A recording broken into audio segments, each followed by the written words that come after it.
গুনাহ ছাড়ার এটা হচ্ছে সবচেয়ে সুন্দর উপায়, সহজ উপায়। দিল আর দিমাগের মধ্যে যদি এই কথা বসানো যায়, তিনটা কথা, বলেন কয়টা? সবাই মুখস্থ করেন, কয় কথা? এক নাম্বার, আমাকে কে দেখতেছেন? বলেন না কথা, কে দেখতেছেন? দুই নাম্বার, আল্লাহ খালি দেখেন না, আল্লাহ পেছন থেকে ডাকতে থাকেন।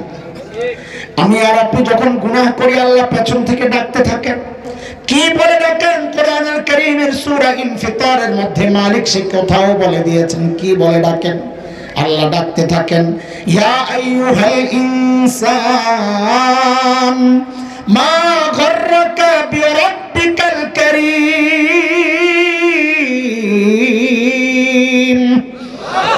ও মানুষ, ওই কারীম রবের ব্যাপারে তোমারে কে ধোঁকায় ফেলে? একটু মনোযোগ দেন কথাটা বোঝার জন্য। আসেনি মনোযোগ? আচ্ছা, মাশাআল্লাহ। আরবিতে কারীম বলা হয় ওই সত্তাকে যিনি না চাইতেই দেন। বলেন, আরবিতে কারীম বলা হয় ওই দাতাকে যিনি না চাইতেই। বুঝেন একটু, এই যে চোখ আল্লাহ আপনাকে আমাকে দিছেন, চাইয়া পাইছে না? না চাইয়া। কানটা, জবান, হাত পা, আচ্ছা কয়টা জিজ্ঞেস করবে? একবারে বলে ফেলেন, কোনটা চাইয়া পাইছি আল্লাহর কাছে যে আল্লাহ আমারে দুটো চোখ দাও? কোনটা চাইয়া পাইছি? কোনটাই না, সব আল্লাহ না চাইতেই দিছে। তো আল্লাহ তাআলা কারীম বলা হয় ওই দাতাকে যিনি না চাইতেই দেন। আল্লাহ এগুলো সব আমাদেরকে না চাইতেই দিয়েছেন। আমি আপনি যখন গুনাহ করি, আল্লাহ পেছন থেকে এই কথা বলে ডাকতে থাকেন, ও আমার বান্দা, ও মানুষ, ওই কারীম রব যিনি না চাইতে তোকে সব দিলেন, ওই কারীম রবের ব্যাপারে তোরে কে ধোঁকায় ফেললো? কথাটার ওজন কত এটা বোঝার জন্য একটা উদাহরণ বোঝেন। আল্লাহ আল্লাহ রাসূল ছাড়া দুনিয়ার মধ্যে আমাদেরকে সবচেয়ে বেশি ভালোবাসেন কি? মা। বাবা তো পরে, বলেন সবচেয়ে বেশি ভালোবাসেন কে? মা। সবাই বলেন কে? মা। মার কলিজায় কত মায়া আল্লাহ দিছেন, এটা মা জানেন, আর মাকে যে আল্লাহ বানাইছেন সে আল্লাহ জানেন। আমি তো বলতে পারবো না, বুঝাইতে পারবো না, তবে কোরআন সুন্নাহ থেকে, মাসআলা থেকে কিছুটা অনুভূতি আমার আছে। যেমন আপনারাও বুঝবেন, একটা মাসআলা তো এমন, কোন সন্তান যদি বাবা মার আগে ইন্তেকাল করে, তো মাসআলা হচ্ছে বাবা ওই সন্তানের লাশের পেছনে পেছনে যেতে পারবে। বাবা তো যেতে পারবে, বাবা সন্তানের কবরেও নামতে পারবে। বলে কেন? বাবার কলিজায় কি মায়া নাই? বলে আছে। বাবাও চিৎকার করে করে কাঁদবে, বুক চাপড়াবে, আফসোস করবে, কিন্তু বাবাকে আল্লাহ ওই শক্তি দিয়েছেন, সন্তানকে দাফন করে বাবা উপরে উঠতে পারবে। কিন্তু কোন মায়ের জন্য সন্তানের লাশের পেছনে যাওয়া চলবে না, কোন মায়ের জন্য সন্তানের কবরে নামাও চলবে না। কেন? দুনিয়ায় এমন কোন মা নাই যে সন্তানকে দাফন করার জন্য কবরে নামবে আর সন্তানকে দাফন করে সুস্থ অবস্থায় উপরে উঠবে, এমন কোন মা নাই। যে মাই হোক, সন্তানকে দাফন করে নিজেও সন্তানের সাথে শুয়ে পড়বে। অথচ একটু বুঝে শুনে বলে, মার কলিজায় যে এত মায়া কেন? মা আমার চোখ বানাইছিলেন? কথা বলে, চোখ বানাইছেন, কান বানাইছেন, মুখ বানাইছেন, হাত পাও বানাইছেন, তো কি বানাইছেন? কথা বলে, মা আমার কি বানাইছেন? কিছুই বানান নাই। অল্প কয়েকদিন ভাড়াটিয়ার মতো পেটে ধারণ করেছেন, লালন করেছেন, তাতেই মার কলিজায় এত মায়া, এত মায়া, এত মায়া। তাইলে যে আল্লাহ আমার চোখ বানাইছেন, ওই আল্লাহর কত মায়া। যে আল্লাহ আমার কান বানাইছেন, ওই আল্লাহর কত মায়া। যে আল্লাহ আমার হাত পা বানাইছেন, ওই আল্লাহর কত মায়া। যে আল্লাহ আমাকে এত এত নিয়ামত দিয়ে বাঁচায় রাখছেন, ওই আল্লাহর কত মায়া। ওই মায়ার ডাকটাই মালিক দিতে থাকেন আমি আপনি যখন গুনাহ করি। কি বলে? ইয়া আইয়ুহাল ইনসান মা গাররাকা বিরাব্বিকাল কারীম। ও মানুষ, ওই কারীম রবের ব্যাপারে বলে, কারীম রব মানে যিনি তোমাকে না চাইতে এত কিছু দিয়েছেন রে বান্দা। ওই কারীম রবের ব্যাপারে তোমারে কে ধোকায় ফেললো? যেই চোখ দিয়ে তুমি গুনাহ করতেছো, যেই চোখ দিয়ে আল্লাহ বলতেছেন, এরে বান্দা যে চোখ দিয়ে তুই সিনেমা দেখতেছস, ওই চোখগুলো ওই নায়ক নায়িকা দেয় নাই, ওই চোখগুলো তো আমি আল্লাহ না চাইতেই তোরে দিয়েছিলাম। আর যে কান দিয়ে তুই গুনাহ করছস, ওই কানগুলো তোর ওই গায়ক গায়িকা দেয় নাই, আমি আল্লাহ দিছি তাও না চাইতে। আমার দেওয়া চোখ দিয়া তুই আমার নাফরমানি কেন করস? আমার দেওয়া কান দিয়া তুই আমার নাফরমানি কেন করস? আমি আপনি যখন গুনাহ করি, আল্লাহ পেছন থেকে এই কথাগুলো বলে বলে ডাকতে থাকেন। কয় কথা বলছিলাম? 3 কথা। 1 নাম্বার, আমাকে কে দেখতেছেন? আল্লাহ। 2 নাম্বার, কি করতেছেন? ডাকতেছেন পিছন থেকে। 3 নাম্বার কথা, ওয়া ইন্না আলাইকুম লাহাফিজিন কিরামান কাতিবিন ইয়ালামুনা মা তাফআলুন। 3 নাম্বার, আমি যা করি ফেরেশতারা লিখতেছেন। বলেন, কথা বলেন, এদিকে ওদিকে তাকান দরকার নাই। বলেন কি? ফেরেশতারা। 1 নাম্বার কথা কি? আল্লাহ দেখতেছেন। বলেন 1 নাম্বার কথা কি? এই চিন্তা কখন করবেন? গুনাহ করার সময়। রমজান আমাকে এই প্র্যাকটিসটাই করা, রোজা আমাকে এই প্র্যাকটিসটাই করা। গুনাহ করতে গেলেই, খাইতে গেলেই না খাবো না কেন? আমার আল্লাহ দেখতেছে। এই প্র্যাকটিসটাই রোজা আমাকে করাচ্ছে, এটাই আল্লাহ চাচ্ছেন রোজার মাধ্যমে। তো আমি শুধু এই প্র্যাকটিস না, সারা বছর যে প্র্যাকটিসটা করব, সেটা হচ্ছে সব সময় গুনাহ করার সময় ভাববো কয় কথা। বলেন কয় কথা? 1 নাম্বার, আমাকে কে দেখতেছেন? 2, তিনি কি করতেছেন? 3, ফেরেশতারা। হায় হায়, এই 3টা জিনিস দিল আর দিমাগের মধ্যে বসাইতে পারলে ইনশাআল্লাহ গুনাহ ছেড়ে দেওয়া আমাদের জন্য সহজ হয়ে যাবে। রমজান উপলক্ষে আমাদের এই এক কর্মসূচি আমরা হাতে নেই ইনশাআল্লাহ। অন্তত এই রোজার মাসে কোনো গুনাহ আমরা করব না। আমাদের এক দ্বিতীয় কর্মসূচি। 1 নম্বর কর্মসূচি কি ছিল? শাবানের বাকি দিনগুলো রোজা রাখা। কেন? যেন আমার আমলনামা আল্লাহর কাছে পেশ করা হলে আল্লাহর আমারে দেখে একটু মায়া লাগে, তো ভুল টুল থাকলে আমারে যেন ছেড়ে দেয়। সারা বছরের ভুল টুল থাকলে যেন ছেড়ে দেয়। কেন? আমার দেখে আল্লাহ যদি মায়া লাগে, আরে না খায়া রয়েছে, আর এই পিপাসার্থ মানুষটা আমার জন্যই তো কষ্ট করতেছে, এই মায়াটা লাগলে তো আল্লাহ আমারে ছেড়ে দিবেন। ওই মায়াটা পাওয়ার জন্য নবী আলাইহিস সালাম কাতর ছিলেন। তো আমাদের কি করা দরকার ছিল? 1 নম্বর কর্মসূচি হচ্ছে শাবানের বাকি দিনগুলো কি রাখবো? ঠিক আছে তো নাকি?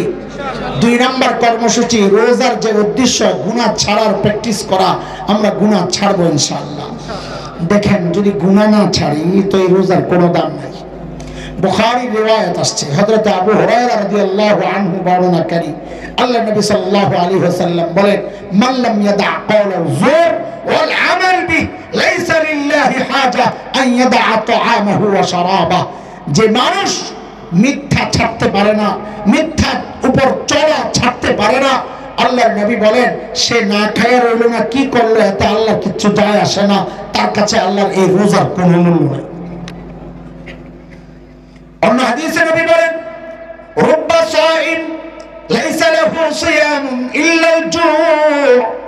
বহু রোজাদার এমন আছে, রোজা তো রাখে, কিন্তু আল্লাহর কাছে সে একজন ক্ষুধার্ত ছাড়া আর কোনো দাম নাই। না খাইয়াই রয়েছে, রোজার কোনো সওয়াব নাই। কেন? কারণ কি? কারণটা একটু বুঝেন। রোজা আল্লাহ ফরজ করছেন কি কারণে বলেন? এতক্ষণ বললাম গুনাহ ছাড়ার অভ্যাস তৈরি করার জন্য। বলেন, সহজ করে দিলাম, মুত্তাকি হওয়া মানে কি এটা? বলেন, রোজা আল্লাহ কেন ফরজ করেছেন? গুনাহ ছাড়ার অভ্যাস তৈরি করার জন্য। সবাই বলেন কথাটা।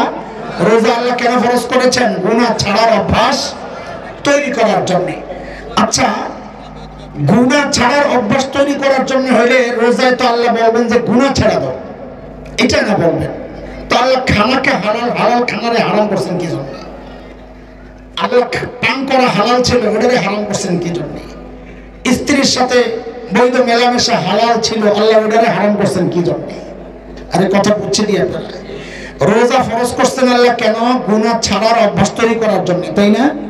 তো গুনাহ না ছাড়তে বলবে, আয় বান্দা রোজার মাসে তুই কোনো গুনাহ করবি না, এই প্র্যাকটিস করতে থাক। অথচ আল্লাহ কি করলেন? হারাম ছাড়ার কথা বলেন নাই, বলছেন তুই খাবি না, তুই পান করবি না, তুই স্ত্রীর সাথে বৈধ সম্পর্কে মেলামেশায় যাবি না। আল্লাহ হালালকে হারাম করে দিলেন। হালালকে হারাম করছেন কোন কারণে? হারাম থেকে বাঁচার অভ্যাস তৈরি করার জন্য। বিষয়টা একটু বুঝেন আপনারা, খুব সূক্ষ্ম কথা। আমি আমার পরিবারকে নিয়ে অনেক উদাহরণ খুঁজে পাইলে এটারে আমি লুফানি, যেটারে কাজে লাগানো যাবে। আমার ছোট্ট একটা বাচ্চা, এখন তো বড় হয়ে গেছে, ও যখন ছোট ছিল 2-2.5 বছর তখনকার কথা। আমি ভাত খাচ্ছি, ওই মেয়ে, আমার মেয়েরা বাবার সাথে একটু ঘেঁষাঘেঁষি বেশি করে খাওয়ার সময়, বাবা একটু খাওয়াই দিলে খায়, মেয়ের বাবাও একটু আহ্লাদ বেশি করে। বলবেন তোরা আবার যায় বাপেরে ধরিস না, যে হুজুরই তো কইছে তোমরা মায়ারে বেশি মায়া করো। না না না, এটা পোলাবনের এক বদ স্বভাব। মেয়েরে মায়া বেশি করে না, তোরেও মায়া করে, ওরে একটু মায়া বেশি দেখাইতে হয়। কেন জানো? যে তুই তো বাইরে কত মায়া পাস, অত বাইরে মায়া পায় না। তুই তো শ্বশুর বাড়িতে যাইয়াও মায়া পাবি, শাশুড়িও তোরে মায়া করবে, শ্বশুরও মায়া করবে। কেন? ওই যে বেটারা মাইয়া দিয়ে ঠেকছে, যে ওই জন্যে দিল থেকে করে, বিষয়টা এমন না, করে অনেকে, তুই ভালো হইলে করবে আর কি। কিন্তু এই মেয়েটা শ্বশুর বাড়িতে যায় আর শাশুড়িরও গুতা খাবে, ননদেরও গুতা খাবে। এই জন্য বাবা আগের থেকে একটু বেশি করে মায়া করে দেয় আর কি। ভুল বুঝিস না এটা। তো আমার পিচ্ছে আমার পাশে বসছে খাওয়ার সময়, খুব খেয়াল করেন উদাহরণটা। আমি ছোট্ট মাছ দিয়ে খাচ্ছি, ও খেতে চাচ্ছে, আমি ওরে মাছ দেই না। ছোট মাছ কেন দেই না বলেন তো? ওর জন্য কি মাছটা ক্ষতিকর ছিল? বলেন, সবাই বলেন। এই মাছ কি ওর জন্য ক্ষতিকর ছিল? তো কেন দিচ্ছি না? কাটার জন্যে। সাবাস। তো আমি কি করছি, কাঁটাগুলো খুলে খুলে এক পাশে রেখে আমি মাছটা খায়া আমি খাচ্ছি, ওরে দিই না। ওরে দিই না যে আমরা কাঁটা 2-1টা গেলে ওটারে সাবার করা যাবে, ওরে তো কাঁটা বেছেই দিব, এর মধ্যে ফাঁক দিয়ে ছোট কাঁটা গেলে তো আটকায় যাবে, এই জন্য দিই না। আমি খাচ্ছি, একটু অন্য মানুষ কইছি, হঠাৎ তাকায় দেখি আল্লাহর বান্দি বসে বসে, যে আমি কাঁটা বাইছাতে রাখছি না, এখন বৈশা বৈশা ওই কাঁটা খেতেছে। আচ্ছা বলেন তো, ওরে মাছ দিলাম না কোন কারণে? এই মাছ কি ওর জন্য উপকারী ছিল না অনুপকারী? ক্ষতিকর ছিল না উপকারী? উপকারী জিনিসটা দিলাম না কোন কারণে? আর এখন ওই উপকারীটা বাদ দিয়ে খাচ্ছে না, খাচ্ছে কি? আমাদের রোজাগুলাও ঠিক এমন হয়ে গেছে। আল্লাহ হালালকে হারাম করলেন, খাওয়াকে হারাম করলেন, পান করাকে হারাম করলেন, স্ত্রীর সাথে বৈধ মেলামেশাকে হারাম করলেন। কেন?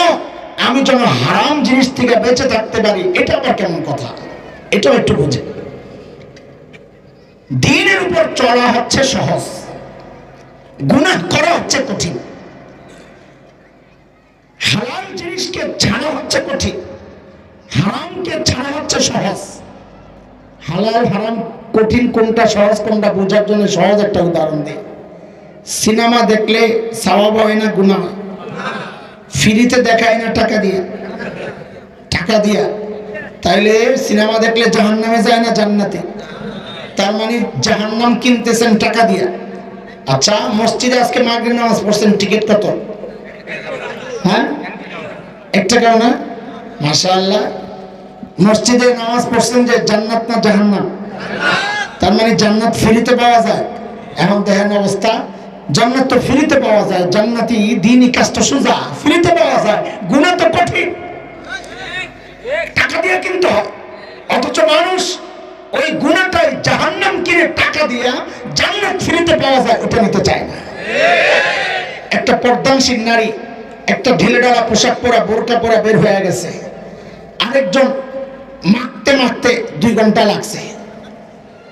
এই দিক দিয়ে মাখে, এই দিক দিয়ে যায়, আবার একটু মুছে, আবার যায় এই দিক দিয়ে, এই অ্যাঙ্গেলে দেহে, এই অ্যাঙ্গেলে দেহে, চুলটিরে সাইজ করে, আবার কত কিছু লাগায়, আরো কত পোশাক সাজগোজ করতে করতে তো 2 ঘন্টা গেছে গা। আর আমার ওই সহজ সরল বোনটা একটা ঢিলেঢালা পোশাক পরা, বোরকাটা গাও দিয়ে বেরোইছে। বলেন তো কঠিন কোনটা, বোরকা না ওই সাজগোজ? এখন গুনাহ হয়েছে কোন সুরতে, সাজগোজের সুরতে না বোরকার সুরতে? কি বুঝলেন? গুনাহ কঠিন না দিন মানা কঠিন? দিন মানা কঠিন। আরে কোনটা কঠিন? গুনাহ কঠিন। গুনাহ ছাড়া সহজ, হালাল ছাড়া কঠিন। আল্লাহ তাআলা আমাদেরকে হালাল ছাড়ায়া কঠিনটা ছাড়ায়া অভ্যাস করতেছেন। কেন? যেন সারা বছর গুনাহ ছাড়া যেটা সহজ, ওইটা ছাড়া যেন আমার জন্য আরো সহজ। কথা বুঝতেছেন? এখন আমরা কি করছি? আল্লাহ যেই হারাম ছাড়ার জন্য হালালকে হারাম করলেন, যেই কাটার জন্য আমি মাছ দিলাম না, যেটা মাছ উপকারী ছিল, এখন আমরা হালাল তো ঠিকই ছাড়ছি, খানা খাওয়া তো ঠিকই ছেড়ে দিছি, পানি পান করা তো ঠিকই ছেড়ে দিছি, বিবির সাথে বৈধ সম্পর্ক তো ঠিকই ছেড়ে দিছি, কিন্তু খাইতেছি আবার হারামটা। যে হারাম ছাড়ার জন্য হালাল হারাম করলেন, আমরা এখন হারাম খাইতেছি। বলে হারাম কই খাইলাম? পানি তো খাই না, কিন্তু আমার ভাইয়ের মরা গোশতের টুকরা তো খাই। কেমনি? মাশাআল্লাহ, আপনারা জানেন, দেখা যায়। হ্যাঁ, আরেকজনের নিন্দা করা, নিন্দা শোনা। কোরআনের কথা সূরা হুজুরাতে আল্লাহ বলেছেন সে তার ভাইয়ের মরা গোশত খাইলো, মরা গোশত। নাউজুবিল্লাহ। হালাল তো ছাড়লাম, হারাম ছাড়ার অভ্যাস করার জন্য। বিবির সাথে বৈধ সম্পর্ক তো ছাড়লাম, কিন্তু চোখের এই জিনাটা ছাড়তে পারলাম না। রাস্তায় ঠিকই আমি উলঙ্গ নারীর দিকে তাকাচ্ছি, মোবাইলে ঠিকই উলঙ্গ নারীর দিকে তাকাচ্ছি। কানের গুনাহ তো ছাড়লাম, কিন্তু এখন হেডফোন লাগায় চুপচাপ গুনাহ করতেছি। রমজান খিদায় দিন কাটে না, তো একটা গান শুনতে শুনতে ঘুমায়া যায়, দিনটা যায় বোকা। নাউজুবিল্লাহ মিন যালিক। নবী বলেন তবে এই রোজার কোনো মূল্য আল্লাহর কাছে নেই। এই জন্য আমাদের রমজানের দ্বিতীয় কর্মসূচি আমরা প্রতিজ্ঞা করি, এই রোজা, এই রমজান মাসটা পুরোটা ইনশাআল্লাহ গুনাহমুক্ত কাটাবো ইনশাআল্লাহ। আমি আজকেও আমার মসজিদে প্রতিজ্ঞা নিয়েছি, আমাকে যারা অন্তত মহব্বত করে, দাওয়াত ও তাবলীগের কয়টা? 5টা। কয়টা? আর তাবলীগ ওলারা না কইব, অন্যরা তো বেশ লাগে 6 উসুলে কাজটা করে আর কি। কাম কয়টা? 5টা। আমাদের কাম হলো 5টা। কি কাম? 1 নাম্বার ফেসবুক, ইউটিউব, টেলিভিশন, পত্রিকা, গল্প গুজব। আর শোনেন না, আগে না পরে কই, আমাদের কাম কয়টা বলেন না? কি কি বললাম? ইউটিউব, ফেসবুক, টেলিভিশন, পত্রপত্রিকা, গল্প গুজব। কয় কাম? প্রতিজ্ঞা করেন রমজান এই 5 কাম ছেড়ে দেন। বলেন বলেন বলেন ইনশাআল্লাহ। যুবক পায়ে ধরি, যদি আমাদেরকে ভালোবাসস এই 5 কাম ছাড়, এই 5 কাম ছাড়। আরে আমাদের মতো যারা, তাদের জন্য বলছি, আমাদের মতো যারা, তারাই 5 কামে প্রতিদিন কমপক্ষে 5 ঘন্টা নষ্ট করে। আমাদের মতো বলছি, আমাদের মতো, অন্যদের মতো না। অন্যদের হালত কি? অফিস থেকে, দোকান থেকে বাসায় যায় ওই ক্লান্ত দেহটা ছেড়ে দেয়, আর রিমোট দিয়ে খালি চ্যানেল পাল্টায়, চ্যানেল পাল্টায়। রাত্রে 2টার সময় বউরে কাউ খানাটা দিয়ে লাও, বউ কর লইয়া খায় লাও, লাগে বন্ধ কথা কম। এত লম্বা টাইম টেলিভিশনে কি দেখ হস্তি ওঠে কোন সময় ফজরের বহু পরে আস্তে আস্তে উঠতে যায় অফিসে দৌড় পারে। হায় মানুষ, সারাদিন এই 5 কামে মানুষ কমপক্ষে 5টা ঘন্টা নষ্ট করে। রমজান কেন্দ্রিক প্রতিজ্ঞা করেন এই গুনাহগুলো আমরা করবো না ইনশাআল্লাহ। বলেন ইনশাআল্লাহ। আমাদের দ্বিতীয় কর্মসূচি, এই রমজান অন্তত আমরা গুনাহমুক্ত রাখবো। গুনাহ সাধারণত আমরা করি চোখ দিয়া, কান দিয়া, জবান দিয়া, সাধারণত করি। অন্তত চোখকে হেফাজত করব, হারাম জায়গায় তাকাবো না ইনশাআল্লাহ। যুবক প্রতিজ্ঞা কর, গোটা রমজানে আমি এই কানকে কোনো গুনার কাজে লাগাবো না, জবানকে গুনার কাজে লাগাবো না, চোখকে গুনার কাজে লাগাবো না ইনশাআল্লাহ। বলেছি আজকের বয়ান আমাদের কয় কর্মসূচির বয়ান? কয়টা গেছে?